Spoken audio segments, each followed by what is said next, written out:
Wendy's home-style French toast sticks are so delicious, some are saying that they're better than their mom's breakfast. Excuse me. Did you just say Wendy's French toast sticks are better than my breakfast? Mom, is that you? Answer the question. I said some people are saying that because they're so crispy on the outside and fluffy on the inside and perfect in every way. Uh-huh.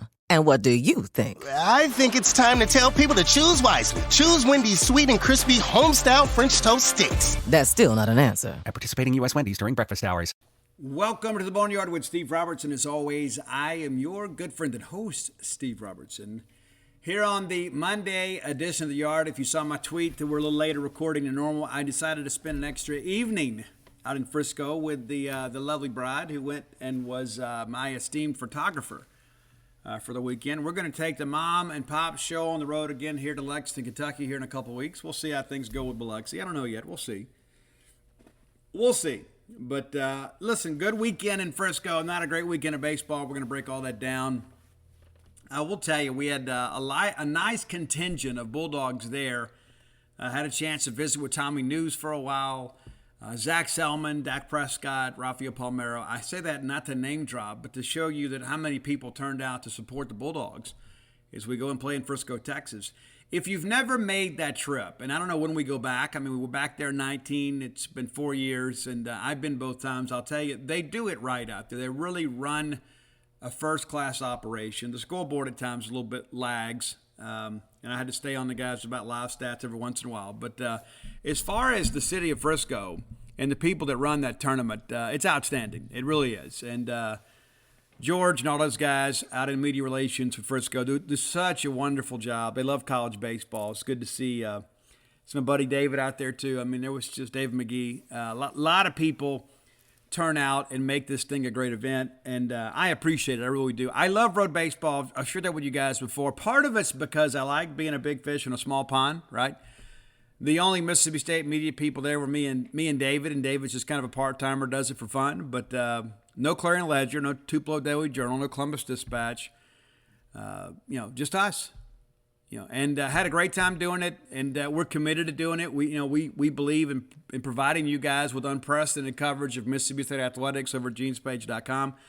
I don't know that we have any real competition in many respects, especially this time of year. Football practice starts tomorrow, and so on Wednesday we're going to kind of talk about some of the position battles we're kind of be watching in the spring.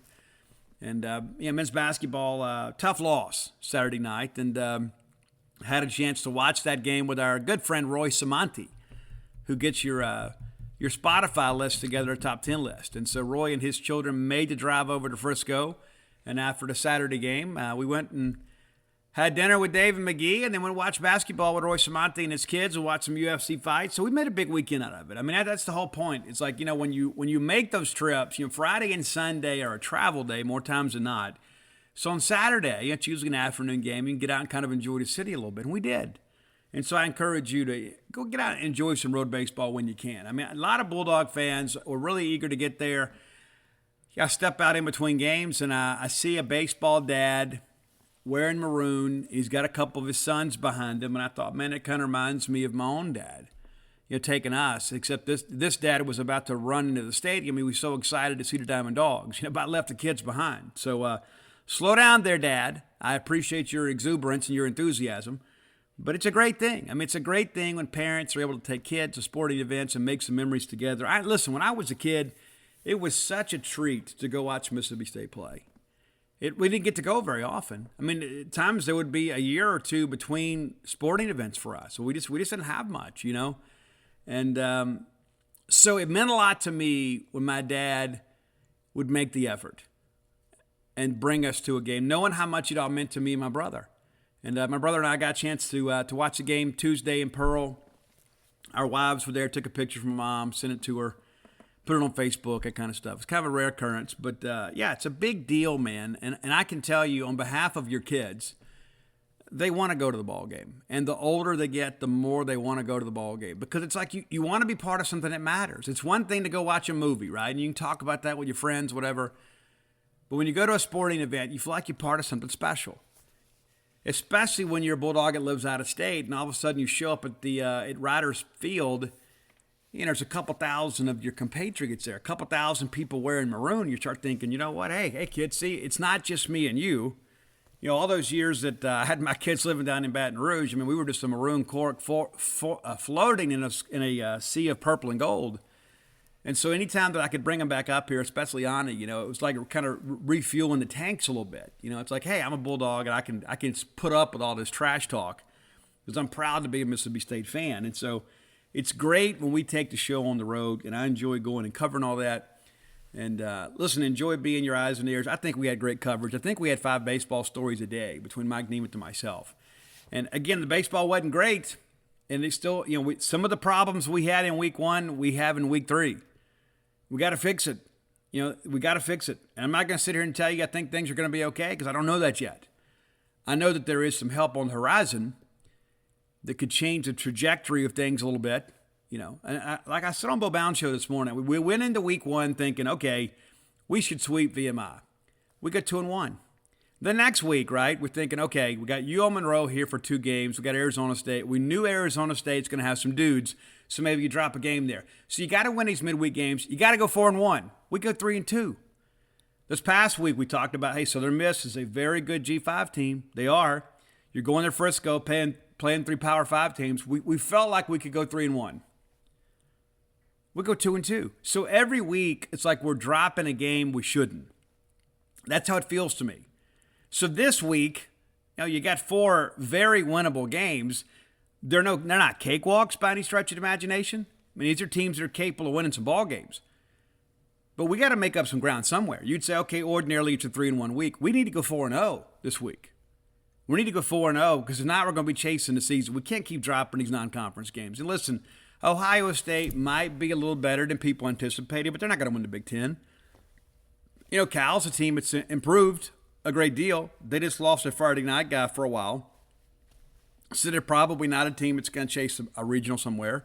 Oklahoma, of course, was the national runner-up last year, but basically lost their entire rotation, their closer. John Spikerman, those guys coming back, they've got some dudes in that lineup. But that's not supposed to be a team that is supposed to really challenge for the Big 12 championship. But when you look at what's happening with Texas, you kind of begin to wonder. Maybe Oklahoma can surprise. But the bottom line is none of those teams are ranked this weekend, so I'm not going to give you any I'm not going to blow any smoke up your skirt and sit here and tell you, oh, we lost to great teams. We didn't. We probably lost a couple of good teams. We didn't lose any great teams.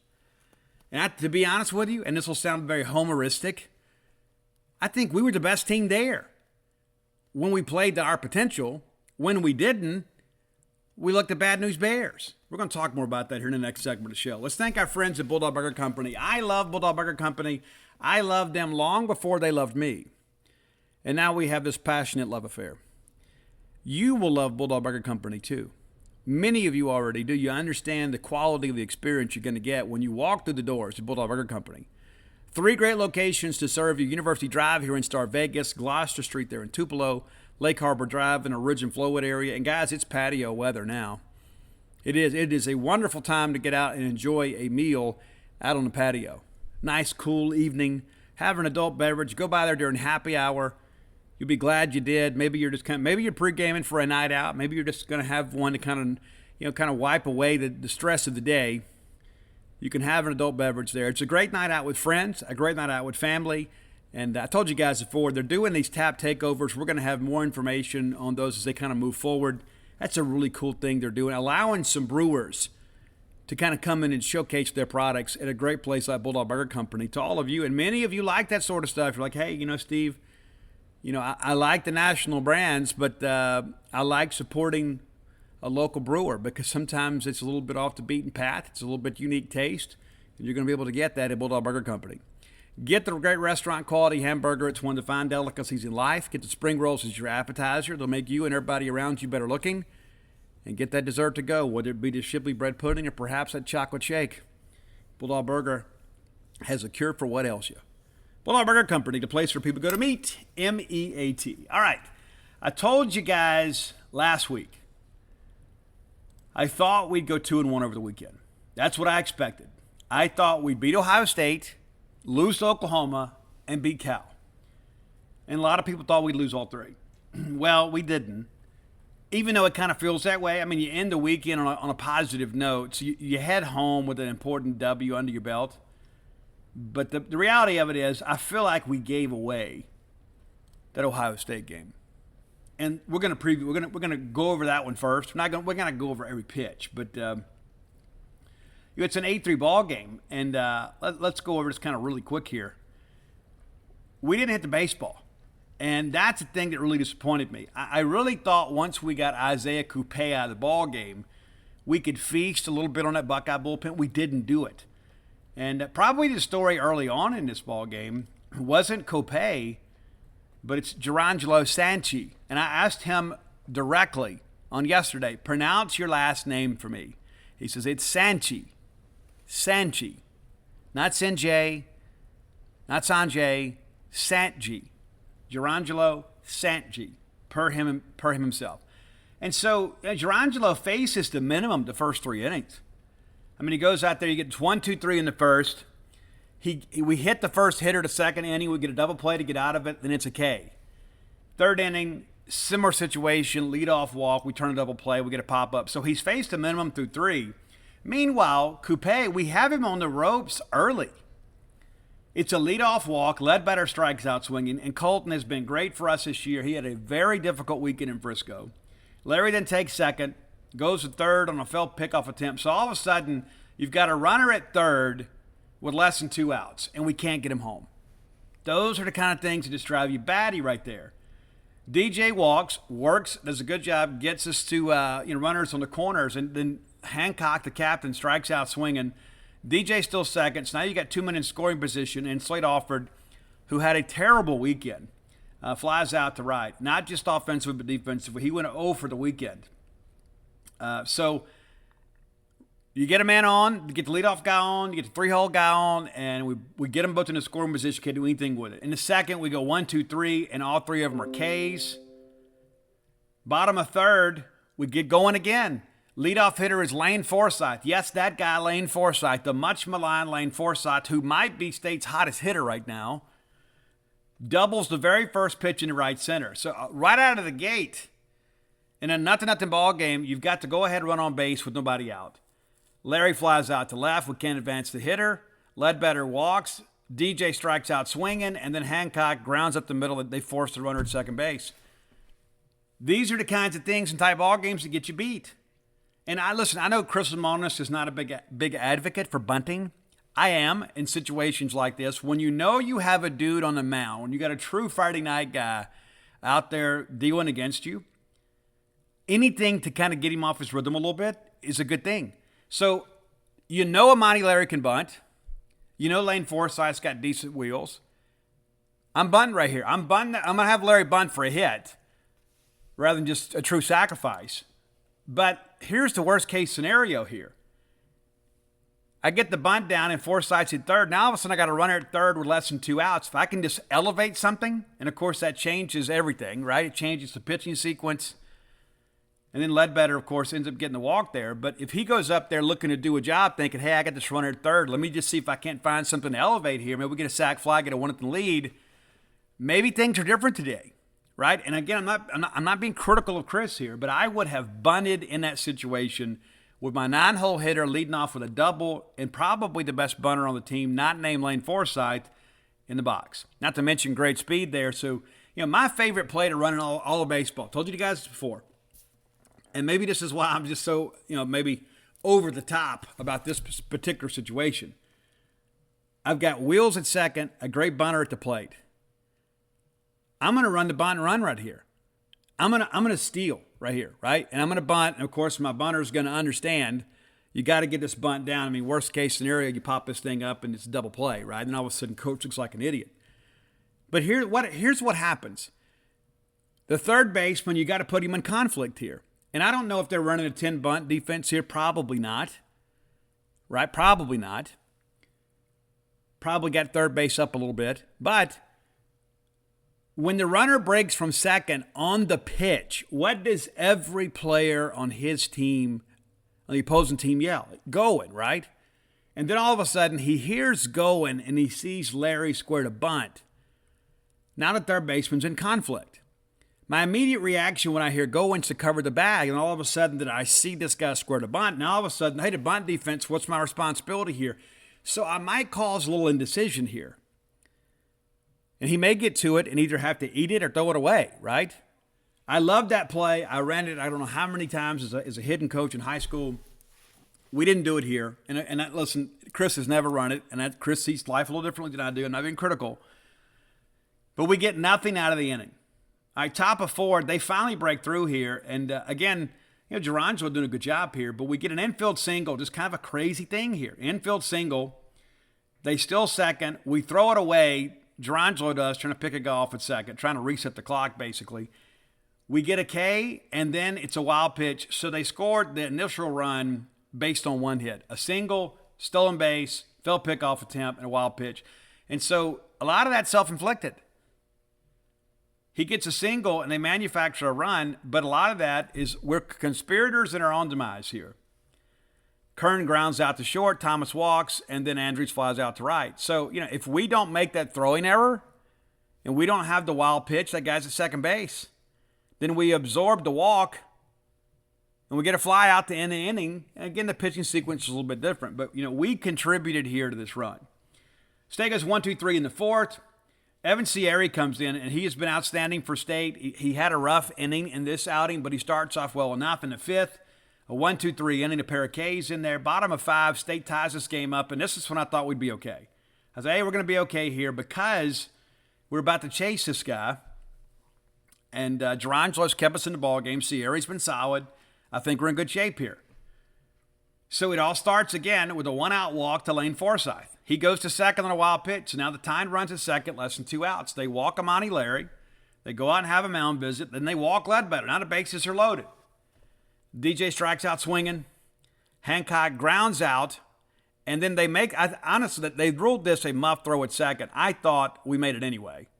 I thought Ledbetter was safe anyway. I didn't agree with a lot of the scoring this weekend, but that was one of the things. But the run scores, so no matter how it happens, we tie the ball game. However, we miss a golden opportunity here because of the fact you got bases loaded and 1 out. And we only get 1 run. That just can't happen. We've got to be more opportunistic here. Now, granted, we're facing a dude. We are. But to leave 3 on base, and that was kind of the story tonight, not a good thing. Top of 6, Sierra just kind of blows up on us. We get a walk, give up a double, get a strikeout, get a walk, get another strikeout. So we got a chance to get out of the jam here. It's bases loaded and 2 outs. You got to throw a strike. We get a foul ball to start, and it's 4 consecutive balls. We walk in a run here, makes it 2-1. We go out there and visit, and Petterini nearly hits a grand slam. 3 runs scored. It's a 5-1 ball game. We bring in Holcomb. He gets us out of it. Colby may have had his best outing as a Bulldog in this ball game. But the 6th inning proved to be our undoing. And again, it's kind of self-inflicted, right? It's a leadoff walk. You finally get an out. You got a couple guys on there, runners at second and third. You get a K, and you walk the bases loaded. And maybe that's kind of an intentional walk. Maybe you're thinking, you know what, hey, if we can't get him a chase, let's put him on and we'll go after Thomas. We did and got a K there. So you're 1 pitch away from getting out of the jam, and we couldn't make a pitch. We end up walking a run in. The next thing you know, the wheels fall off. So they pull Coupe, who was credited with the win because he was the pitcher of record when they take that 5-1 lead. And we get a few things going here, but, Robinson comes in and he gets a couple of outs, and he hits Bryce Chance. He walks Lane Forsythe again, who is the new offensive catalyst for this team. And then he hits Amani Larry. The base is loaded again. And then Colton Ledbetter strikes out swinging. So, again, another opportunity for State to climb back into this thing. A base hit here scores 2, right? And you start navigating through this with a 2-run deficit rather than 4. You feel a little bit better about life. And Colton's the guy you want up there. I'm not being critical of Colton. He had a grand slam against Arizona State. He had a bases clearing triple against Southern Miss. This is not a guy that shies away from the big moment. But he didn't come through this weekend. All right, top of 7, they tack on a little bit more. Kind of a crazy deal here, right? I mean, again, it's like, these are all self-inflicted wounds. You get a strikeout looking, and then we walk a guy on a full count. Yeah, listen, it's a 4-run ball game. Just challenge the guy here. Then he's still second. We get a K, so we're a pitch away from getting out of it. And then 3 consecutive errors. 3 consecutive errors. We get a ground ball to second. It's going to end the inning. We boot it. We get a ground ball to third. All we got to do is make a routine throw to second. We pull him off the bag. Crazy. And then it's a single in left center. And then DJ misplays it. And everybody scores. So 3 consecutive errors. You're not going to beat anybody playing that way. Not going to happen. And again, we're giving them free bases and then giving them free outs. I mean, I don't care who you are. I don't care how good a pitcher you are. When you got to go out there and get 6 outs in an inning, you're going to give up runs. No matter who you are, where you're from, you're going to give it up. All right, top of 7, we go 1, 2, 3. Excuse me, bottom of 7. Top of 3, pretty good again, pretty good outing here.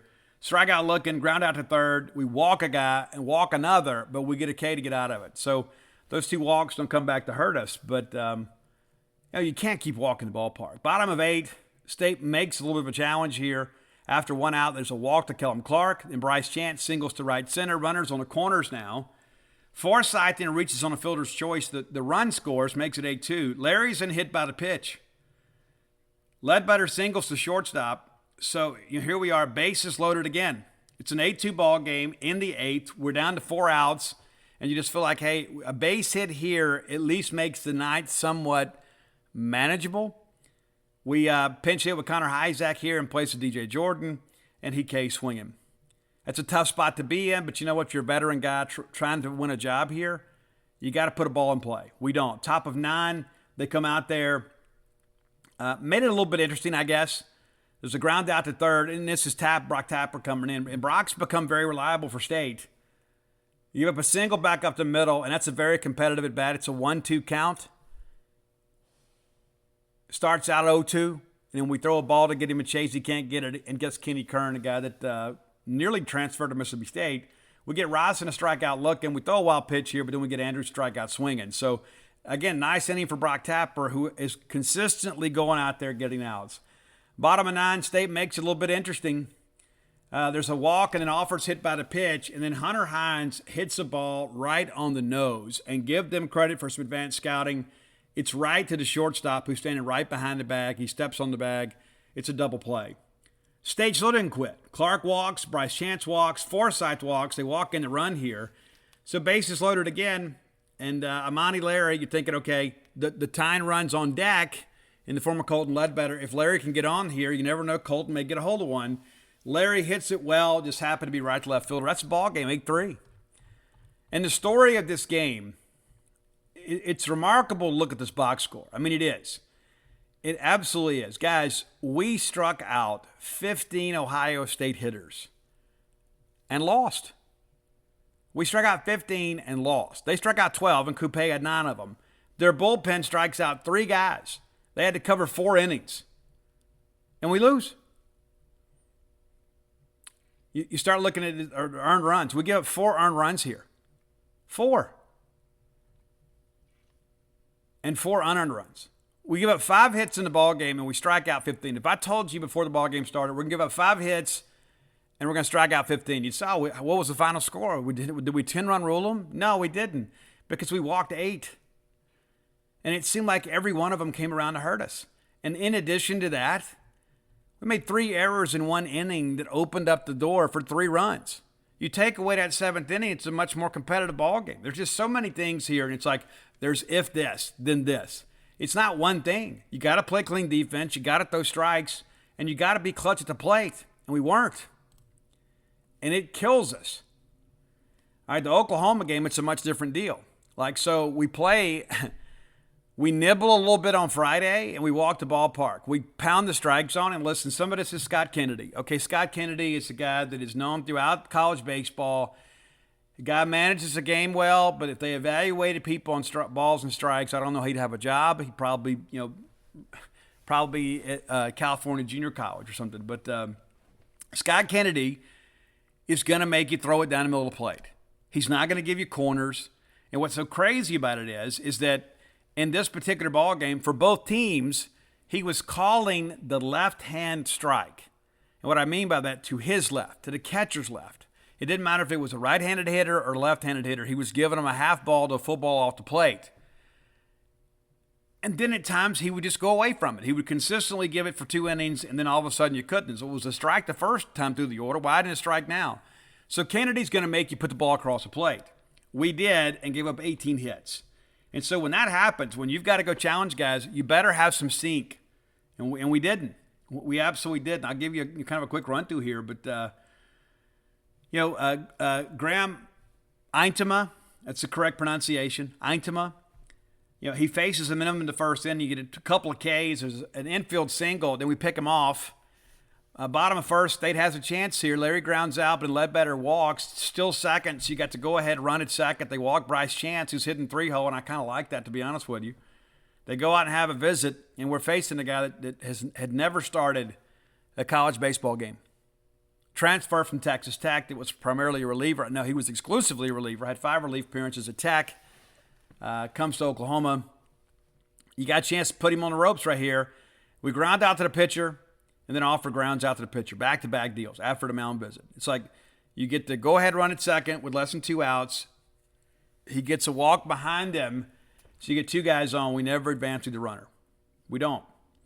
And those are the things that come back to bite you. Every at-bat counts. Like people are like, well, when it matters most. It always matters.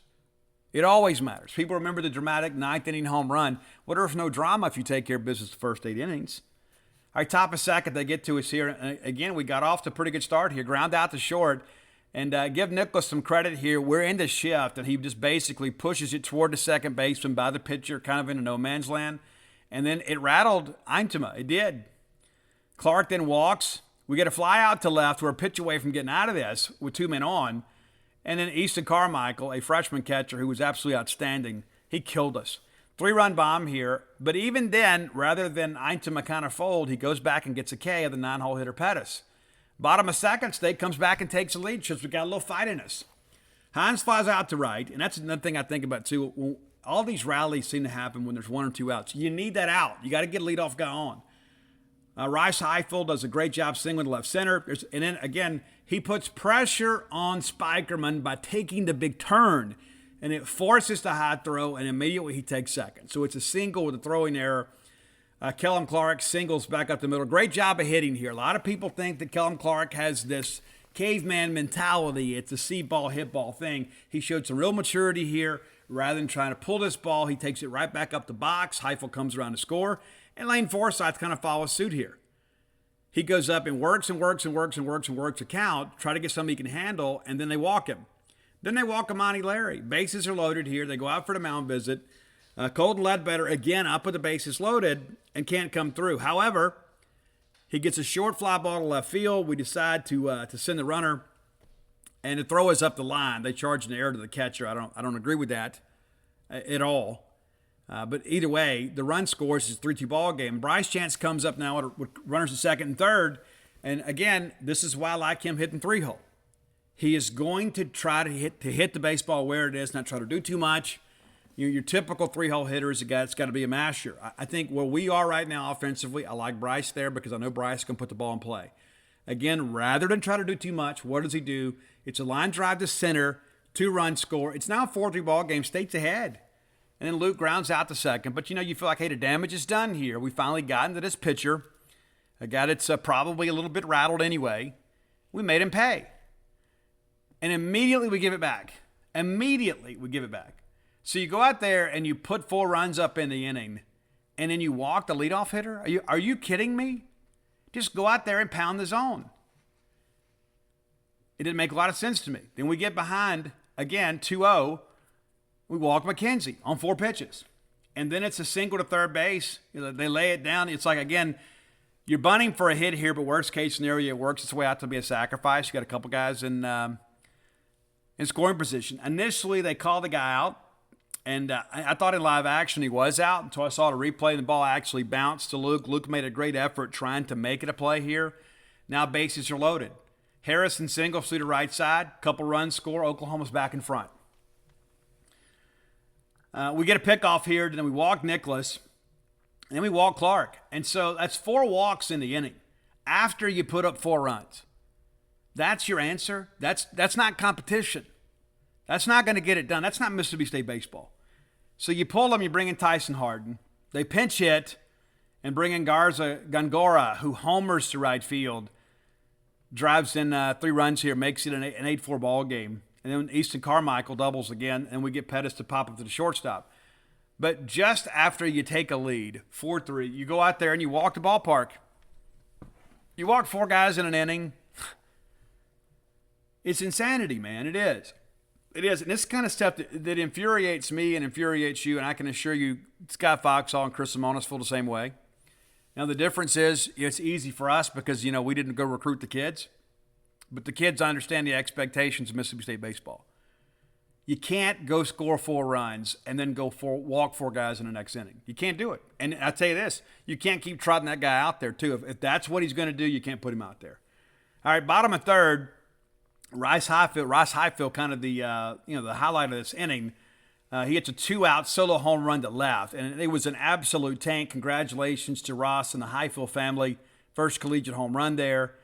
Top of 4, Harden comes in again.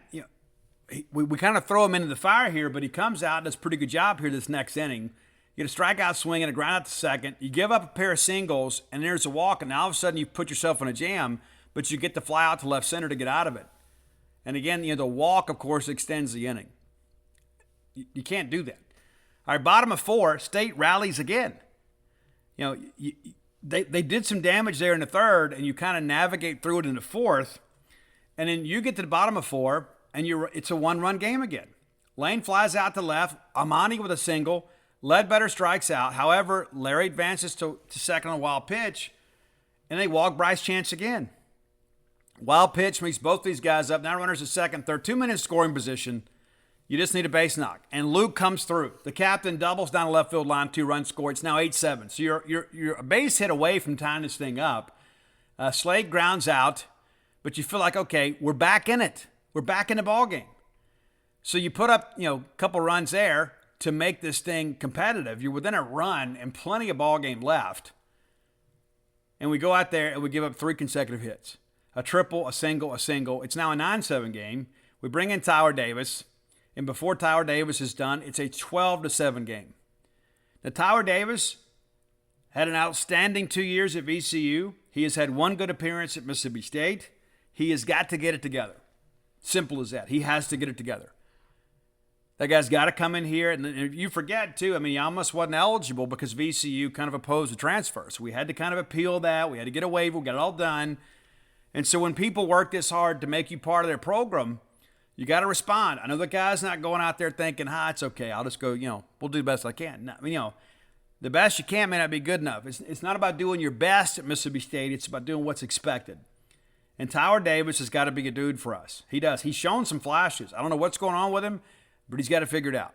If he's going to continue to be out there and pitching meaningful ball games, he's going to have to do better than this. And that's what was so crazy about this. It's like, again, you bring him in and you turn a 2-run ball game into a 5-run ball game. And at that point, I think we all felt this game was over. Hunter Hines hits a bomb to right center to make it a 12-8 ball game. And you start kind of thinking, okay, if we can chip away, we don't capitalize on it. They do make a change here and bring in Jet Loads. But we get Highfield to strike out. Clark singles to center and then goes to second. So again, there's another duck on the pond there with less than 2 outs. Lane Forsythe, the offensive catalyst, drives him in, makes it a 12-9 ball game. So you score 2 runs in the inning, and you think, okay, we're keeping hope alive here. And then Amani strikes out, Ledbetter pops up. And those 2 guys, too, have been so good for us. But, in those situations where we're trying to come back and you got top of the order up there, we're so used to Rowdy and TA or Jake Mangum being up there, we expect top of the order to deliver. All right, so again, you put up a couple runs here. You think, okay, we're back in the ball game. We immediately give one back. Double to left center, strikeout swing, and ground out to third. That moves the runner to third and the run comes down and scores. It's just, again, you throw the guy out at first. If I remember this correctly, we ground out to third, we throw across to first, and then Luke Hancock throws it back to third. We're trying to double him up, and the ball gets loose, gets in the dugout, run scores. If we just hold the ball there, we're probably out of the inning. Just, again, trying to do too much. I know you want to make a play here. There's no play to be made there. There's no play, because worst case scenario is the ball gets loose and the run score. That's exactly what happens. But you start thinking about this, they get a leadoff double, and now you've got the second out, right? You had a strikeout swinging. You get a ground out to third. You're a pitch away from getting out of this. Just go get the hitter, right? But we try to do too much here and throw the ball away. It's a mistake. We go 1, 2, 3 into 6. They go 1, 2, 3 into 7th. Bottom of 7th. Pretty good job here, I guess, by the Ohio State bullpen. They get a ground out to first. They walk Ross. And then Kellum Clark reaches on a fielding error. So now all of a sudden you got runners at first and second. You got to make them pay. Forsythe grounds out, but it works the same as a bunt. Top of the order is up at 2 men on in scoring position with one out to go. And then Amani Larry works this count, and gets the base on ball. So you got your guy up there, Colton Ledbetter. The tying run is now at the plate. That's how significant this at-bat is. And you think worst case scenario, we get a base hit and score 2, then we can see what we can kind of chisel away here at the end. We had our opportunity. We pop up to the shortstop. Now, it's, again, so you strand 3 more. You start working through this, and again, we had our chances. Even though this game got lopsided here, we had our chances to make this a real ball game. All right, top of 8, they tack on a pretty big insurance run here. Again, it's a bunt single. And then there's fielder's choice here. We force a runner at second, and then Garza Gongora comes up, singles to the right side, runners on the corners. And Easton Carmichael, even when he's not killing us, he's killing us. It's a fly out to center field, ends up being an RBI sac fly, makes it 14-9. Bottom of 8, we're down 5. There's still hope alive, I guess. But instead, we strike out looking. Hancock singles to center, and then there's nothing doing. We can't build around it. So we go into the 9th inning, down 5, and of course they tack on another big insurance run here. Ground out the pitcher, a walk, a pop up to shortstop down the line. Again, a chance to get out of it. They give a single up the middle. Now runners on the corners, and it's a pass ball and run scores. It's just fundamental elements of baseball right here. Again, I don't know how many runs we gave them. We gave them 1 on the attempted double play attempt. We throw back across the diamond, right? We give them 1 here on this pass ball. That's just not winning baseball. We get to the 9th. We get Ross walks, and then it's a 1, 2, 3 inning after that. And so 15-9, the Bulldogs lose. And the score sounds worse than it was.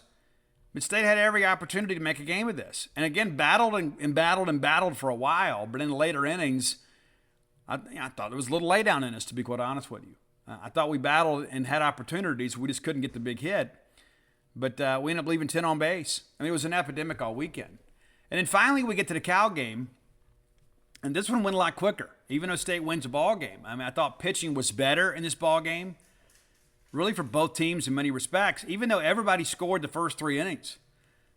State comes out, and I thought Amani Larry was very aggressive on the base pass. Asking about it in postgame. Larry's hit by the pitch, still second, Ledbetter then walks. Chance singles to right center, base is loaded here. Larry had to hold up at second to make sure the ball gets down. And next thing you know, it's a 2-out, it's a 2-0 count to Luke, which is the wrong guy to get in a negative count against. He flies out down the line, they tag and score 1-0. And Slade Alford reaches on a first base error, and another run is in. So we put the ball in play there. Even though it's an ROE, it's good to see the ball put in play there. Again, a chance for us to blow this thing open early, and there's an infield fly, and then we ground out to short. But 2-0 after the first half inning. And the next thing you know, it's like, here we go. Here we go again. All right, we get a fly out the center. We get a strikeout swinging. We're able to get out of here, right? Okay, no. 2-out walks are the devil, man.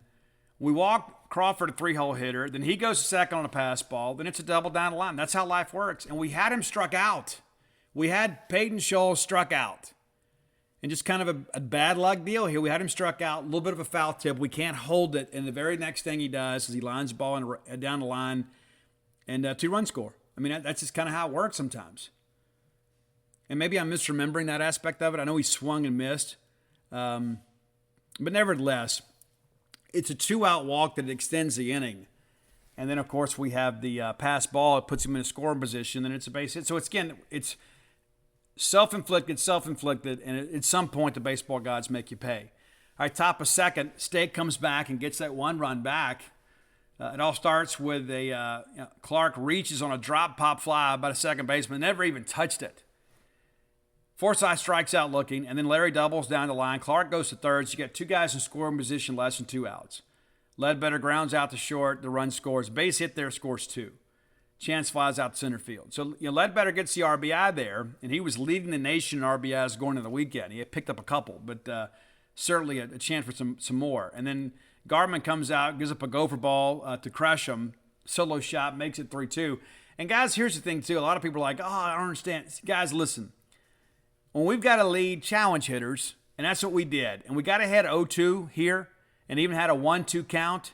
We try to get him a chase. He wouldn't. We leave a ball up. He punches in us. But you know what? It's one run. And then after that, he gets the next three guys with very, very light contact. All right, top of third, State gets that run right back. Hancock singles up the middle, and then we get a one-out double from Hunter Hines down the right field line. The run scores, and Cheese is waving Hunter around. It's a close play at third. They had to make a good play. They do, and Hines is out at third. And then Heifel grounds out there. But I'm okay with the aggressiveness there. I think sometimes maybe you know your personnel a little bit, especially with Hunter kind of coming back after being a little bit gimpy. I don't know that I would have sent him in that situation, but also understand you want to put some pressure, because if he gets in there, all of a sudden you got Ross a chance to elevate a ball here and probably get an RBI sac fly. And after the two games that we had, I kind of understand being aggressive here. All right, bottom of third, we nearly give it right back. We do. One out home run from Rodney Green Jr. makes it 4-3. Then we walk Crawford. Schultz strikes out swinging. Crawford still second. And then we get a fly out down the line. So, again, it's a solo home run with one out. You know, you got a 2-run lead. Go challenge the guy. And listen, he threw 95 pitches, Gardman did, and 44 of them were balls. He didn't have his best stuff, but he competed. State challenges a little bit in the fourth, couldn't score. Bottom of four, they tied a game up here. And again, it's a walk, stolen base, walk, sack bunt, now there's runners at second, third, one down. And you get a ground out to third, and the run scores, ties the ball game. Then we hit by the pitch, and there's a wild pitch, and the circus comes to town. And then we get Green to strike out looking, so we get out of it. We go 1-2-3 in the fifth, and then we brought in Nate Dome. And Cal didn't know it at this point, but the game was over. Nate Dome, really good week, right? You saw what he did this other miss. You saw what he did to Cal. Should he start? I don't know. Should he remain in the bullpen? I don't know.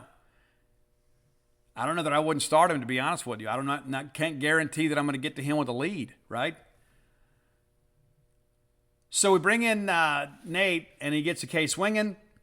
Fly out to center. We walk a guy here, and I'll be honest with you, I thought we got squeezed this entire at bat.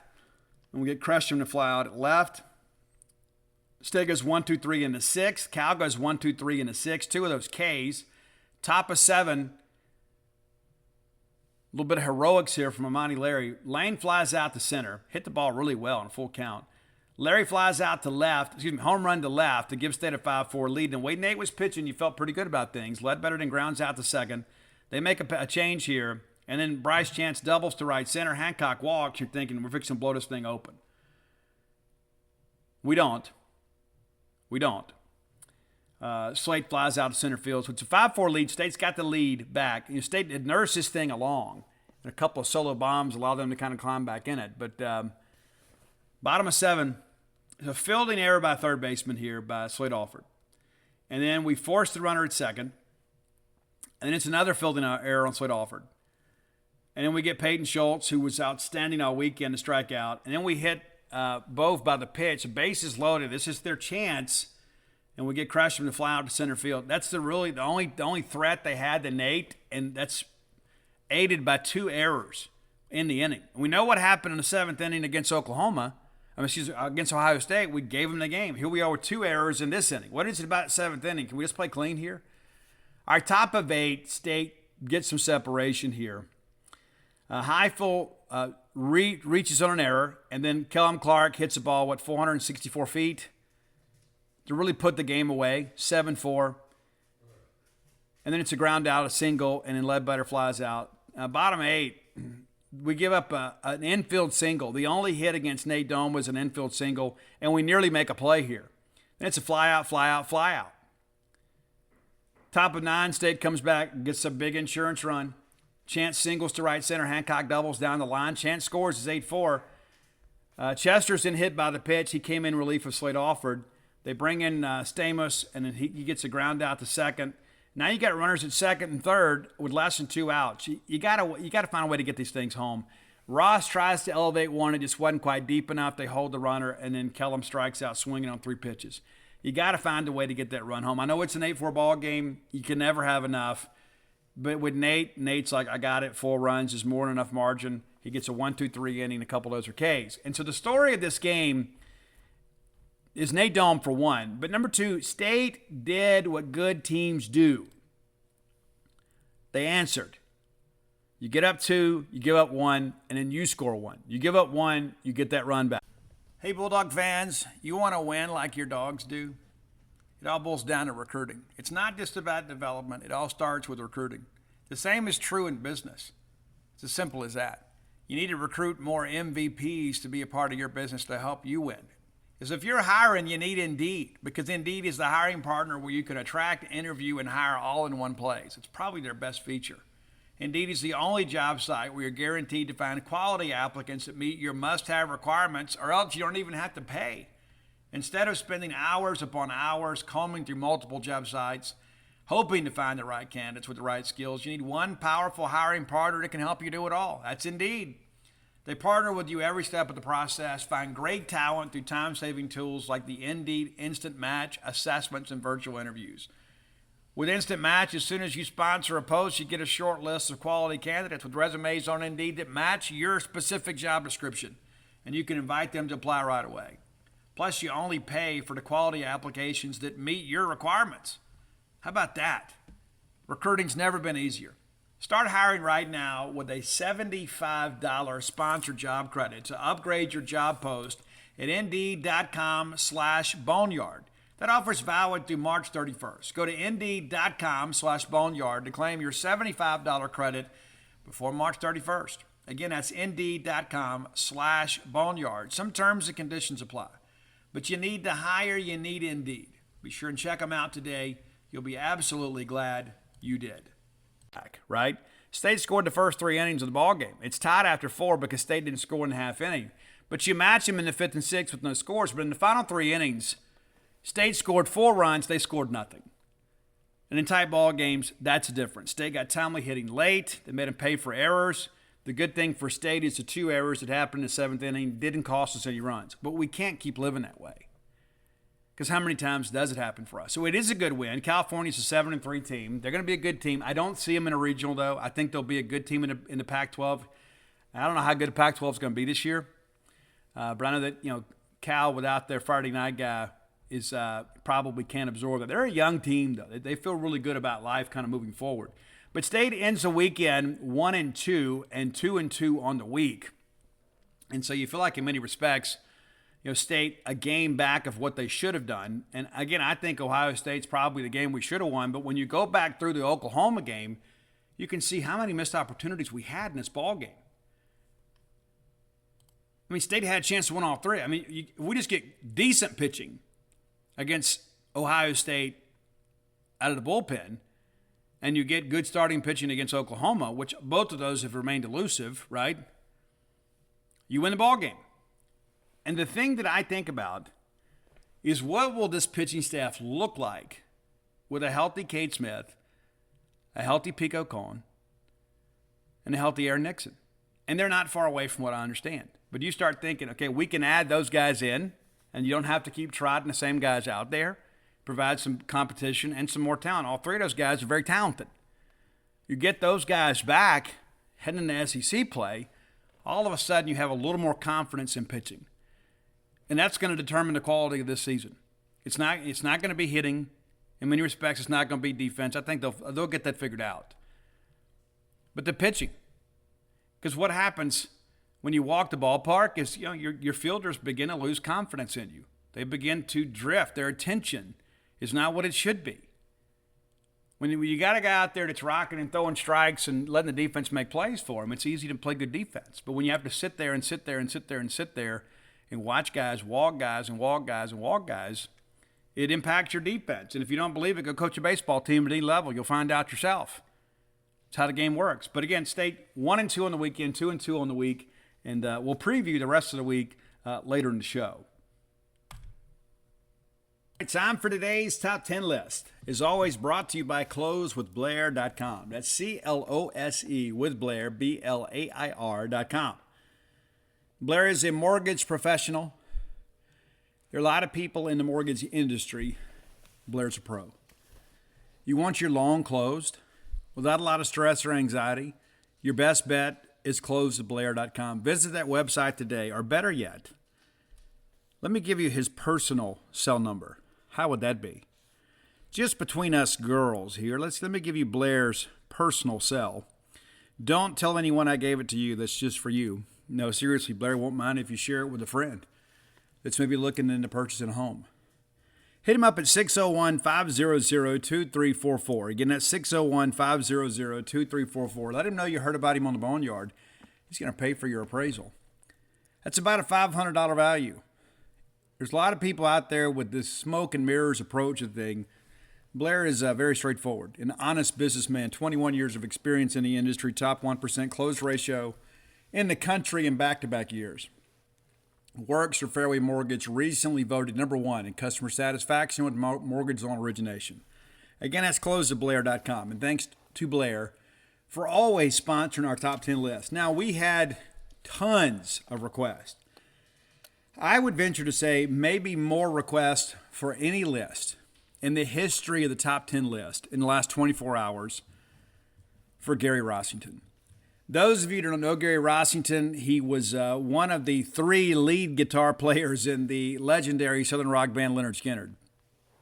Gary passed away at the age of 71.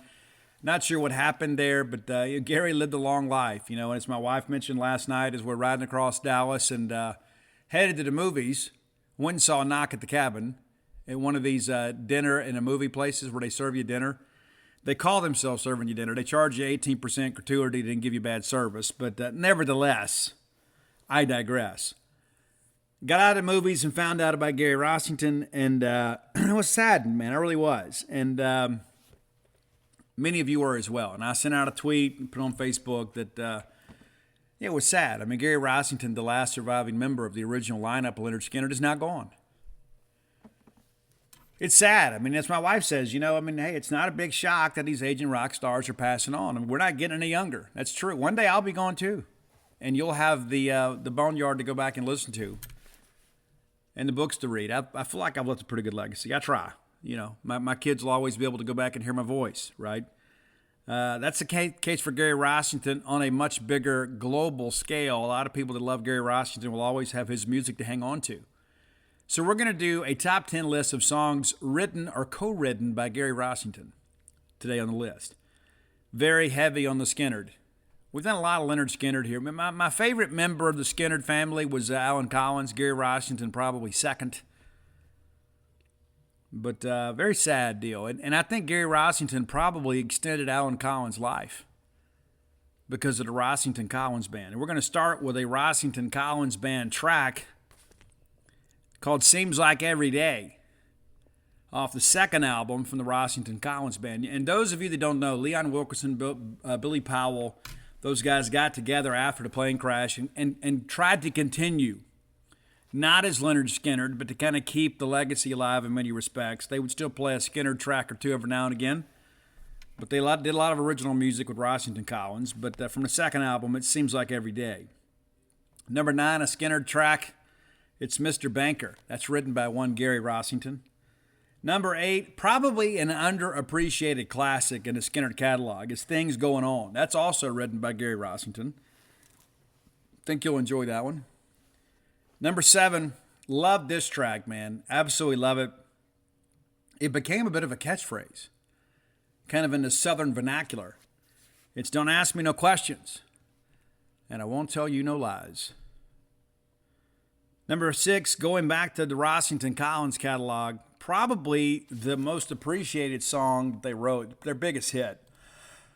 I don't think there's much question about it. It's Don't Misunderstand Me by Rossington Collins. Many of you may have heard that song and didn't know who performed it, but it's a Rossington Collins band, the phoenix that rose from the ashes of Lynyrd Skynyrd crash. Number 5, back to the Skynyrd catalog, it's I Ain't the One. This is about a young man that gets a young lady pregnant, and she's trying to pin the pregnancy on him. So I'm not the one. I ain't the one. Number 4, this is a track that's co-written by Gary Rossington and Warren Zevon and many others, and performed by Kid Rock.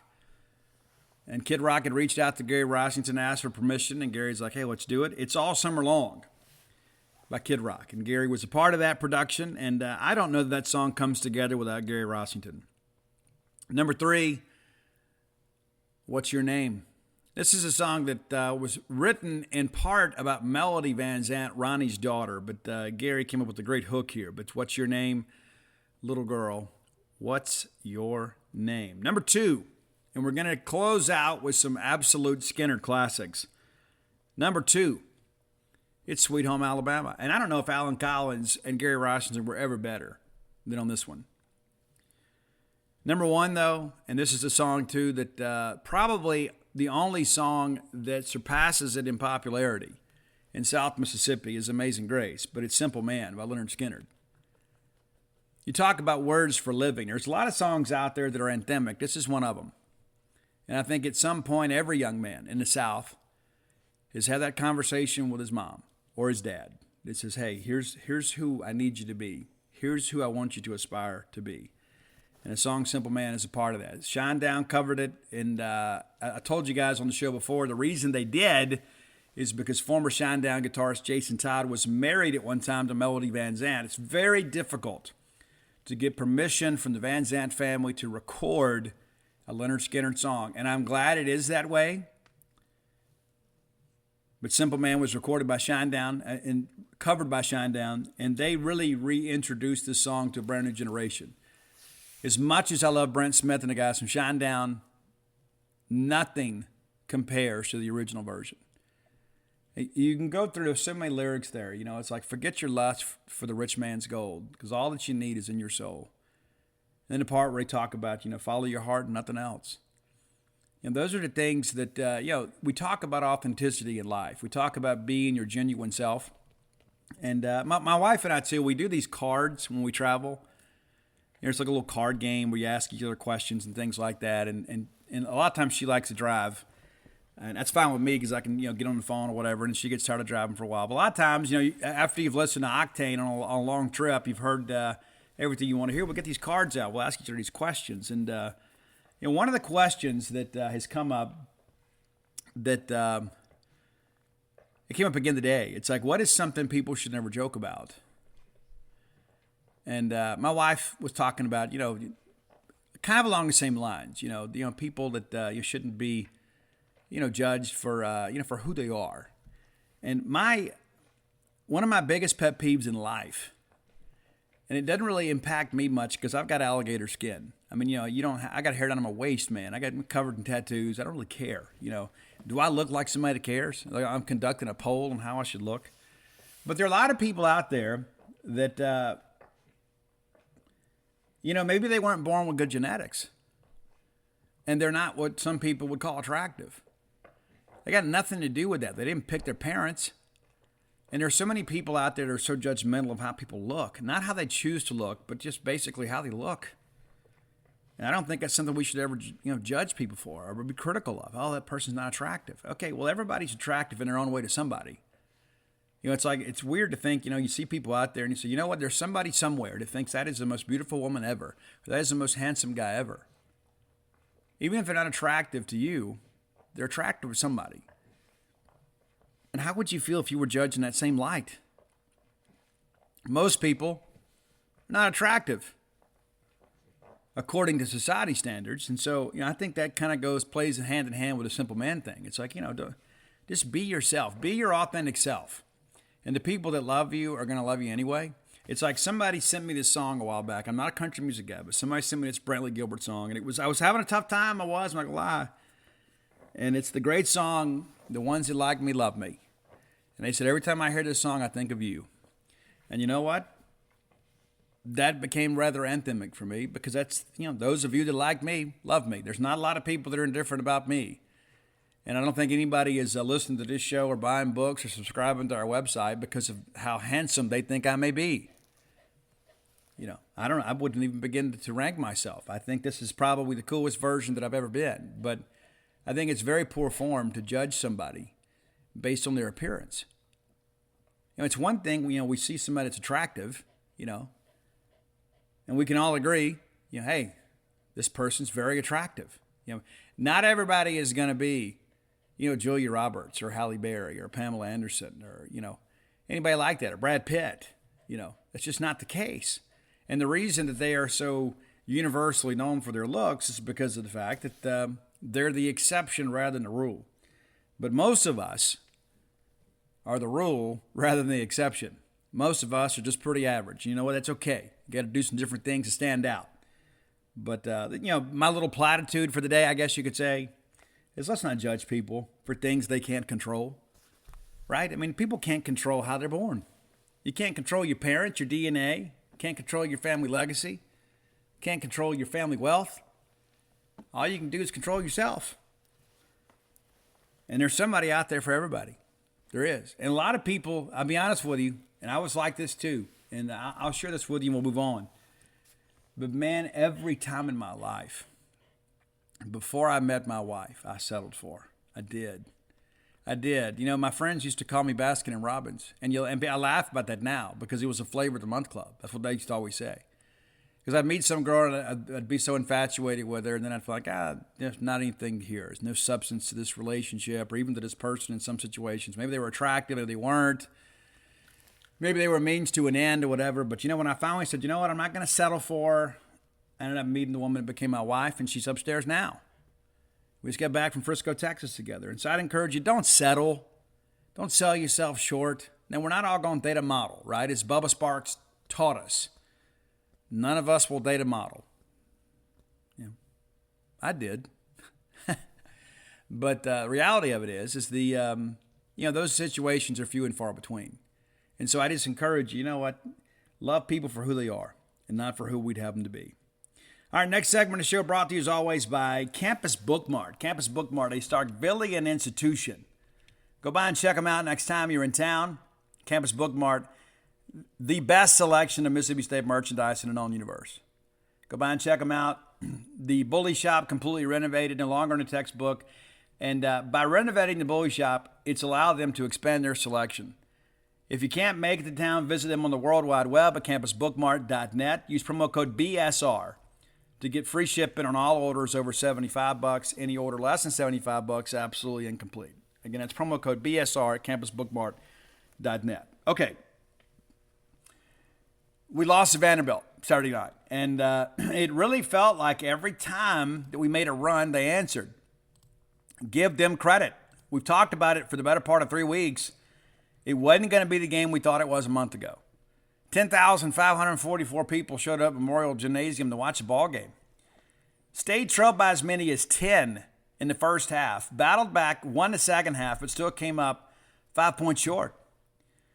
Tolu Smith, your new Howell Trophy Award winner, scored 27 points, pulled down 11 rebounds.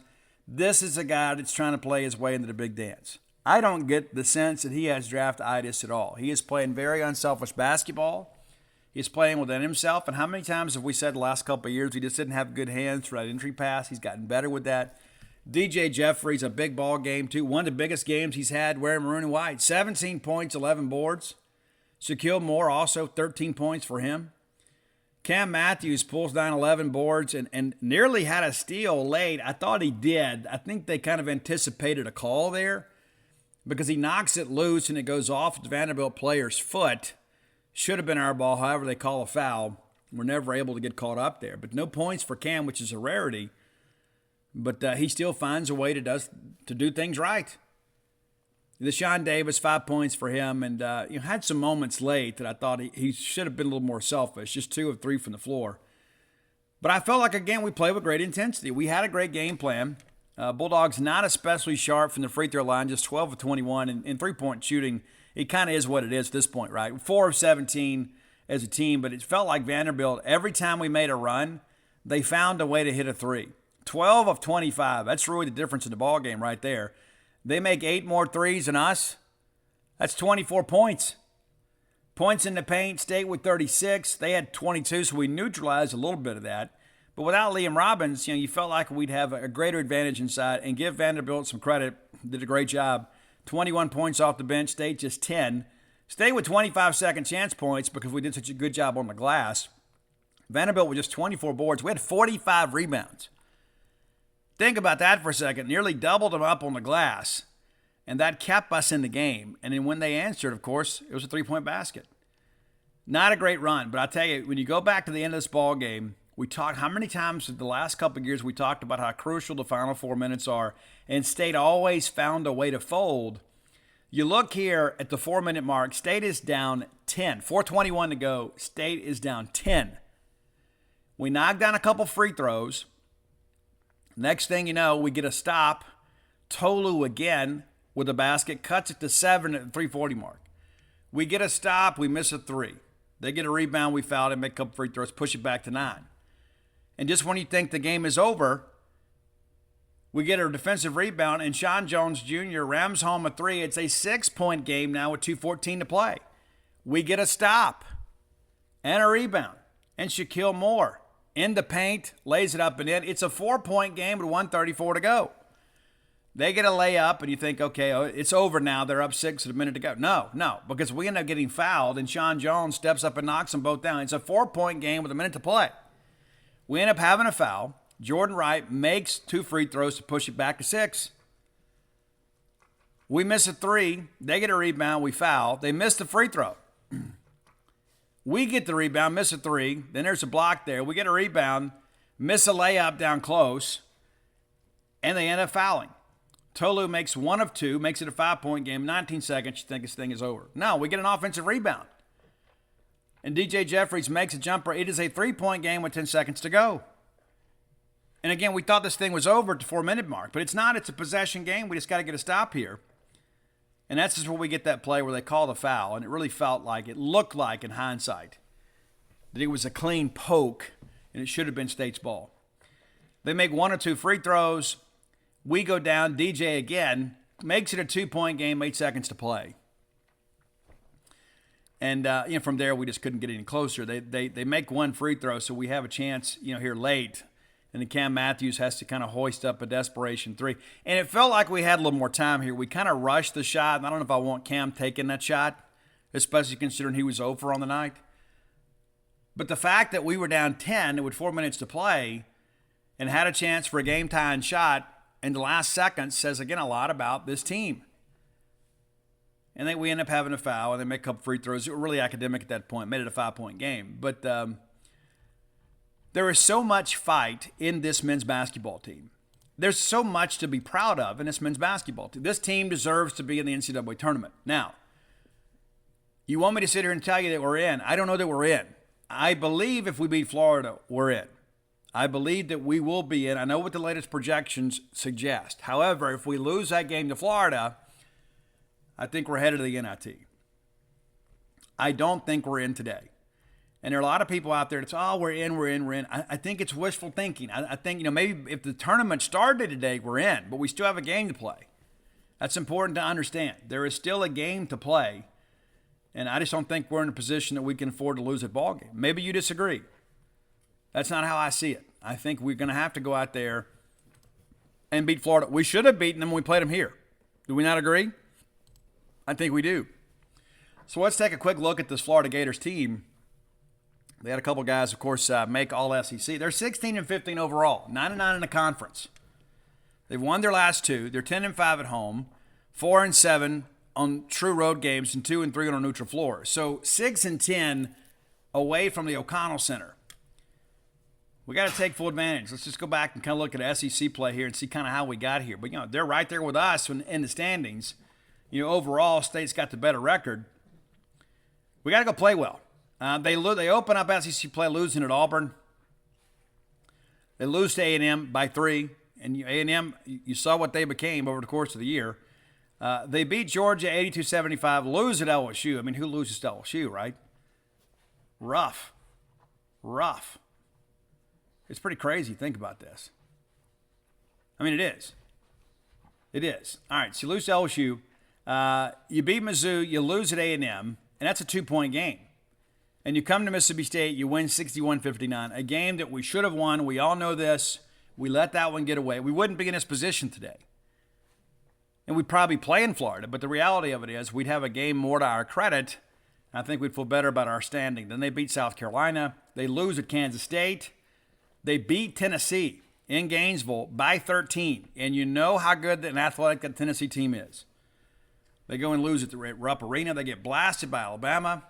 They lose to Vanderbilt in Gainesville by 8. They beat Ole Miss. Everybody does. They lose at Arkansas 84-65. You know how difficult it is to play at Bud Walton Arena. Not telling you anything you don't already know. They lose to Kentucky in Gainesville. They go to Vandy here recently, lose by 16, and then they win at Georgia. So they sweep the series against Mike White, and then they beat LSU on Senior Day. So they've won 2 in a row. This is a team, obviously, that has some dudes. I mean, it's still Florida. I know their record doesn't reflect it, but they still recruit at a pretty good level. They're going to have players that can get out there and run the floor. They're going to be athletic. We're going to have to find a way to get this thing done. Look at some individual numbers here. You know what? I guess as a team, they're averaging 72 points a game, but they're allowing 68. We probably need this game to stay in the 60s. Probably do. Colin Castleton, of course, is a guy that has played a lot. He's missed 4 games this year, but he started every game. He is a guy that really plays hard for him. He's a matchup nightmare for a lot of people. Averaging 16 points a game, 78 blocks on the year, which is about half of what they've done as a team. Will Richard or Richard, depending on where you live, 10.8 points a game. Outside of that, there are no double-digit scorers, but there's 3 guys right there around that. Of course, Riley Kugel, you're familiar with him. Makes all SEC. Should have been a Bulldog. Kyle Lofton, 9 points. And then Kawatsi Reeves, 8.7. So, as a team, they're kind of getting some things done. From the three-point line, this is a team that's shooting 32%. They're allowing right at 32%. There's only like 0.06% between what they're allowing and what they're scoring. So, but they're a team that's kind of timely on these threes. The biggest threat there, of course, is Will Richard. He's knocked down 50, shooting 41%. Everybody else is beneath 40%. Riley Kugel, 38%. But Riley had a good game against us. We've got to find a way to make this thing happen. But a lot of people think we need to beat Florida and Alabama. I don't subscribe to that. I think you beat Florida, you're in. And even if you lose to Alabama, that's a quad 1 loss. And we've proven to be very competitive against Alabama. We'll see how things progress with them. But we've got to find a way to make this thing happen. We do. And there's no ifs, ands, or buts about it. This obviously is probably one of the most important games in Mississippi State recent basketball history. And so we'll play that game on Thursday. That's March 9th. That is the noon tip, I guess. So we'll have more coverage of that on Wednesday's show. But kind of wanted to recap the Vanderbilt game. And then, when we get into Wednesday's show, we'll be men's tournament, be spring practice and things like that. We'll recap Tuesday night's baseball game. But no matter how this thing plays out, I'm exceptionally proud of the team and the direction that we're headed. I think you all feel the same way. I don't think there are any fence sitters anymore when it comes to Mississippi State men's basketball. I think people are like, you know what? If we can get a couple scores, we're going to be legit. We are. And again, in year 1, here we are basically in a play-in game in the NCAA tournament. You win this game, I think you're in, regardless of what happens in round 2. You just got to go be able to take care of this. And I think there's so many people would agree. Steve, hey, give me one game, right? Give me one game to prove my tournament worthiness against a contemporary. I think I can do it. And I think Chris Jans and the guys are going to do it. And again, we'll talk more about that on Wednesday. But, we're getting into Wednesday, too. Look at the bracket here. Your Wednesday, there are 2 games on Wednesday, both of them in the evening. Ole Miss plays South Carolina. That's an interim coaching situation. Our David Johnson, with Inside the Rebels 247, says that it doesn't appear that many of the coaches on their wish list are returning the interest. There may be some assistant coaches, maybe some first-time coaches. That's something to watch. There were some people, of course, that thought they may get Chris Beard. It does not appear to be the case. And then LSU, of course, will play Georgia in the nightcap. And then we get into all the big games on Thursday. Of course, a lot of the bigger teams get a double bye, including Missouri. Isn't that crazy? And you start looking at the top 4 in the conference. State's played Alabama about as good as anybody, with the exception of Texas A&M and I guess Tennessee. You beat Missouri, you split Missouri, you beat A&M, and then you go, should have beat Kentucky. So it's like, hey, these are teams that are expected to make the tournament with ease, And State's right there with them, head-to-head. So we'll have the early game on Thursday, State against Florida. Tennessee plays the winner of Ole Miss, South Carolina. Arkansas and Auburn, of course, will be the first game. And in primetime, Vandy plays the winner of LSU, Georgia. So, again, the only team in this league that has embarrassed Mississippi State's Tennessee. And then the second time we played them, we were a much better team. I don't know that people want to play us. I mean, honestly. Honest to goodness. Alabama is probably not scared of anybody. But had we drawn anybody else in this bracket in the second round, you start thinking, you know what, State's got a good chance to get to the semis. And then how good would life feel? But you know what, hey, to beat the man, you got to beat the man. How about we just go beat Florida and take down number 1 Alabama and not have to worry about anything, right? Wouldn't that be some apples, right? All right, let's thank our friends at Portico. I love Portico. I've told you guys before. If I was moving to Starkville now, I'd move to Portico. There's no question about it. I trust the people that are involved with this residential development. That's a big thing. I don't do business with people I don't trust. I don't put advertisers in this show I don't trust. Because you expect me to vet these things out. You put your trust in me by listening to me to give you the latest and greatest information in Mississippi State sports. Why would I introduce you to people that wouldn't do a good job for you? I just wouldn't do it. Brooks Bryan is my friend. Brooks Bryan is your friend. Brooks Bryan's a friend of Mississippi State. Brooks is part of a great group of developers bringing this wonderful residential development to Starkville. Phase 1's completely sold out. Phase 2 under development now. Many of those homes are already sold, but there are some available. If maybe you don't find exactly what suits your fancy, you can get a custom build. You can pick out a lot, pick out a housing plan, say, hey, guys, this is what I want. And Carrie and the guys will take care of it for you. Reach out to Brooks at 601-416-8075. He'll give you all the information you need. It's very easy to find. Turn off 82 on a 12. The very first right is Pat Station Road. Go through the four-way stop. There's Portico on your right. 1.1 miles away from the Mississippi State campus and all things Bulldog. What could be better? Make Portico your next move. Okay, Mississippi State back in baseball action Tuesday nights. One thing about baseball I love is we get a chance to kind of change our mood and our attitude rather quickly. I just get home from Frisco today, and hey, we're playing baseball tomorrow night. Bulldogs are going to play Valparaiso. Now, Valpo holds a special place in our heart because of Bryce Drew. And you know why. Forever and ever and ever, to play pacer, the Bryce Drew hit the 3 to beat Ole Miss, one of their better basketball teams in school history.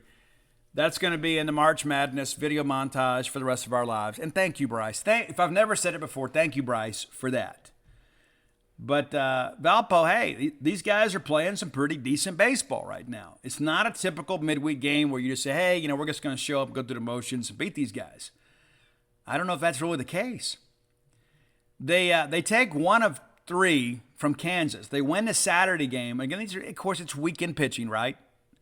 Their midweek pitching may be completely different than what we see ordinarily. But 3-game series against Kansas in Corpus Christi, Texas, of all places.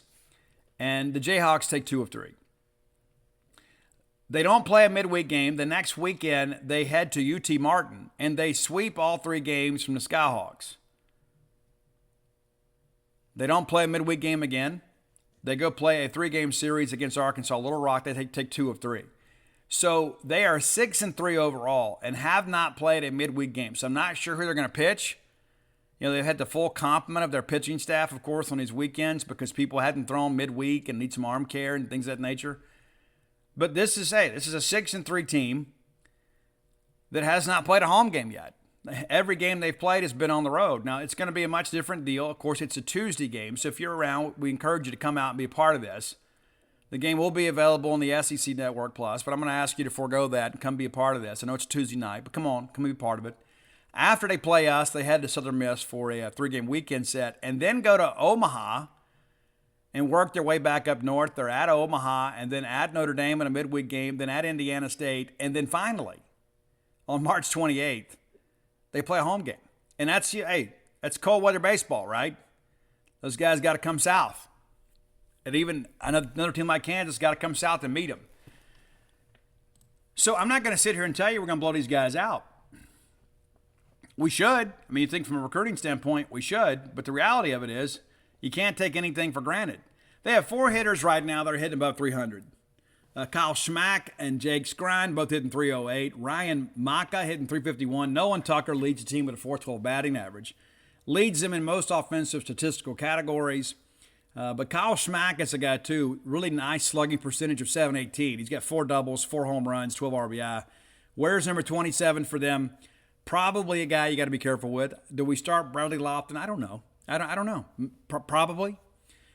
They're a team that doesn't run the bases a lot, but they're very effective when they do. They're 11 of 12. And it's Kyle Schmack, again, 5 of 6, leading the team here. Caleb Hanna is also 4 for 4, but and that's the bulk of their stolen bases. But they've got 4 guys that have registered successful stolen base attempts. Yeah, so we'll see. But again, it's a team, 17 home runs. Let that sink in for a second. 17 home runs in 9 games. So averaging almost 2 dingers a game. So we got to keep the ball down. You elevate to these guys, they're going to make you pay for it. Pretty impressive numbers. 14 doubles, no triples, but 65 RBI on the year. This is a team, too, that they don't strike out an awful lot either. This is a team that's going to put the ball in play, and that's been an issue for us at times. We pitch to contact, and next thing you know, we're not always fielding the ball successfully. We're a team that has struggled defensively, especially on the left side, even though Lane's been better as of late. But 63 Ks and 316 at-bats, and so that, I guess the ratio is probably a little more respectable. But, this is a team also that's walked 53 times. You talk about strikeout-to-walk ratio. I mean, goodness, they've walked almost as many times as they've struck out. You add in 7 hit-by-pitches. Guys, it is a 3 strikeout differential. That's it. It's plus 3 on the strikeouts. So they have had 60 free passes to 63 strikeouts. That's an interesting number, to say the least. Hitting 301 as a team. Now, pitching, again, it's going to be interesting. They have thrown the same 3 starters in all weekend series. So you've got to figure they're going to save those guys for Southern Miss. Probably a Johnny Holstaff type game. They've only had a handful of guys that have actually pitched in an actual ball game this year. That's what's interesting. How deep do they get against us? But Connor Lockwood, Griffin McCluskey, great baseball name there, and Ryan Mintz have all started 3 consecutive weeks. Now, Ryan Mintz has had the roughest of it. ERA of 14.29. We won't see him, just 5.2 innings pitched. He's allowed 10 hits. That's 2 hits per inning, and allowed 9 earned runs. 7 walks, just 3 strikeouts. And that's been really the issue here. It's not quite a 3-to-1 strikeout-to-walk ratio for this pitching staff. 83 Ks against 37 walks. But they've got some guys, too, that, again, some swing and miss, obviously. Bobby Nowak is a guy that has had 3 appearances for them. He's got 1 win in relief, and he saved the ball game. Just 4 1/3 innings pitched, but 11 Ks. I mean, the guy's recorded 17 outs, 11 of them by way of strikeout, 3 walks. Nathan Chasey is a guy that we may see, right? 3 appearances for him. He also has a save, 1.80 ERA, 12 punchies to just 6 walks. Christian Hack is a guy that 3 appearances as well. 3.60 ERA, 4 Ks to 5 walks. Might not be a bad thing to see him. He's allowing a hit and a walk per inning. Also, 273 among the regulars is opponent's batting average against. Jacob Rosencrantz, I love the name. He is 1-1 on the year with a 12.86 ERA. All of his appearances have come in relief. 7 punchies to just 2 walks, but has allowed 10 earned runs. This is a guy, too, that 378 batting average against. Where's number 12? Hope we get a chance to see him. And I've got some guys, obviously, a little bit down the depth chart that has pitched some. Josh Spencer has pitched some for them, 1 appearance. Josh Cottrell with 2, and Cole Siverson with 1. But as teams are hitting 257 against them. So that's something we'll have to watch for sure. But the reality of it is this is a team that we should be able to out-talent. But if we go out there with that attitude, it's going to end up being a tighter ball game than it should be. And at this point in our season, we can ill afford to overlook anybody. Just can't afford to do it. We got to go out there and play Valparaiso like we're playing Vanderbilt. We got to go out there with that same level of intensity. There's no ifs, ands, or buts about that. We've got to go out there and have good play discipline. We've got to make the routine play on defense. And we can't walk hitters. And this is a team that's proven that they're going to make you throw strikes. And so if we go out there against this team with this laissez-faire attitude that we'll just be around the plate and let them get themselves out, it's going to be a long night, Tuesday night. And I got plans after the ball game. I don't need it to be a long night, Tuesday night. I need us to go ahead and win this ball game, not for selfish reasons, but the last thing that I want to go do is have to go get on a message board or anything like that and have to deal with the fallout of us losing a ball game like this. But we have to respect the opponent. Anything can happen in college baseball. There are some people that tell you midweek games don't matter. I'm here to tell you they do, especially when you're a team at 7-5. You can ill afford to lose a ball game like this. If we get deeper in the week, we'll preview the series against Lipscomb. But I'll be honest with you, I think this Valpo team might actually be better than Lipscomb. And we're playing them in the midweek. And this is where you begin to say, hey, offensively as a team, we should be able to hammer midweek pitching, especially from a G5 team like this. Southern Miss, eventually we got to them, right, and got a little separation. And listen, they threw some dudes, man. Southern Miss threw some guys that have some bright futures ahead of them in that ball game against us on Tuesday. And again, we finally got to them. We got Jacob Storm out of the ball game. That's a guy that's a dude too. We got through that and won. But you start thinking about how bad that game was against UL Monroe. We came back the next day and really fought hard. But, that Tuesday game against UL Monroe, you think, okay, they're trotting a midweek pitcher out here. We ought to be able to dominate these guys. We didn't. So we can ill afford to just kind of show up on Tuesday. Of course, Wednesday we did. We hammered those guys 14-3, and we beat Southern Miss 10-9. You remember what an exciting game that was. But if the team that shows up that played 2 Tuesdays ago, if that team shows up, we're in trouble. And shadows of that team showed up last Tuesday against Southern Miss because, we walked and we committed some errors, and our offense kind of bailed us out. So we got to lock in and be ready to play. Got to lock in and be ready to play. There's no ifs, ands, or buts about it. Got to make some things happen. And, again, I'm not going to sit here and pretend like, hey, we're going to blow these guys out. I hope we do. But I can't sit here and tell you with all honesty, after what we saw this weekend and the kind of the up and down nature of things, that you can guarantee anything. Now, here's what I will tell you.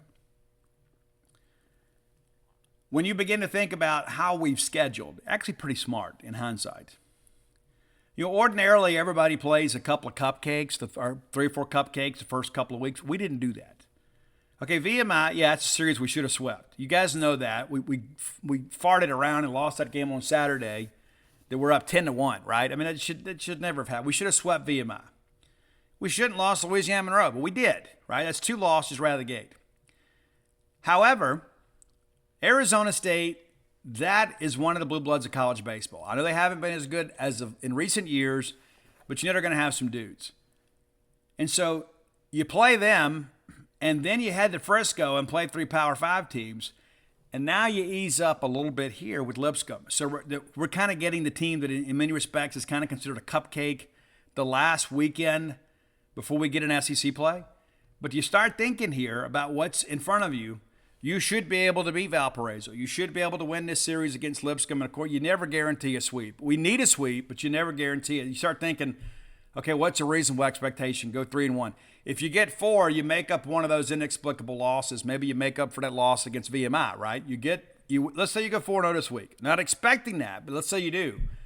And then you get the midweeks next week against Nichols and Louisiana, and you find a way to win that series at Kentucky. And then Arkansas State comes in. All of a sudden, the season looks completely different. So you've got a golden opportunity here to kind of get fat this week, really the next week and a half, before you get into SEC play. And for those of you that had to make plans, next weekend, we're going to be at MGM Park in Biloxi on Tuesday and Wednesday. So it's not just a 1-game deal this time. We're going to go down there and play a couple of games against 2 different teams. We'll probably draw some good fans out of Louisiana. I love that we take the show on the road. And so I hope that you folks in South Mississippi will come out and support that. I'm not sure if we're going to be there yet. Mike Nemeth will cover for us for sure. We may make a run down there. We'll see. May go down there just, spend one night. Maybe we go down on Tuesday, cover the game, wake up, cover the game on Wednesday and drive back. Maybe we can talk the missus into that. But either way, whether I'm there or not, you need to be there. GenesPage.com will be there. We'll be covering the game. And, of course, then we'll head over to Lexington. So, again, the two of the longest trips of the season are kind of already out of the way pretty early in the deal. Of course, we got trips to Alabama And then trips to Auburn, those are pretty easy deals. We go to Tennessee in April. That'll be a lengthy trip. It's only 6 hours or so. Then down to Baton Rouge for 5. So the 2 longest trips of the year will be knocked out within the first month of the season. So excited to kind of get that done. I enjoy doing road baseball. Hopefully you guys come out and join us. But again, respect Valpo. I know you're thinking, oh, it's Valpo. They're only known for... No, guys, listen. We go through the motions. We're going to get beat. We got to go out there and throw strikes against a team that clearly has good plate discipline and against a team that's willing to put the ball in play. All right, if you hadn't done so, go to dogpiletobook.com and you can get a copy of all my sports books. That's Dogpile, Flim Flam, Alpha Dog, Stark Villains. If you're looking for Bloomsville, Leander, you can find it through your local bookstore or through Amazon.com, BarnesandNoble.com, BooksMillion.com. And Stark Villains gear always available at StarkVillains.com. Many of you hit me up, like say I'll be out somewhere and I'll have on a Stark Villains shirt. Hey, where can I get it? StarkVillains.com. Pretty easy to remember. And always come be a member of our great community at GenesPage.com. Of course, it's a busy time of year. March Madness is upon us. You're right. It's so much fun. And state, and again, in the mix on the men's and the women's side, the fact that it's March 6th and we're still talking about the possibility of both teams making tournaments, outstanding. And I believe baseball is about to go on a bit of a run here, and then spring practice is here. So it's no better time to be a subscriber than now. Go to GenesPage.com. It's a good gift to give somebody, too, right? It's a good gift. It's about $10 a month. Come be a part of that. You need to be. You need to be up. You need to be the most knowledgeable Mississippi State fan in your circle. Many people think they are. They're not. You could reclaim that circle by coming and dealing with our experts. And we have so many knowledgeable people on our boards that follow the Bulldogs very, very closely. Come be a part of that great community. Until next time, let's all live our lives in a way we make more friends than enemies, and people can see a difference in the way we live.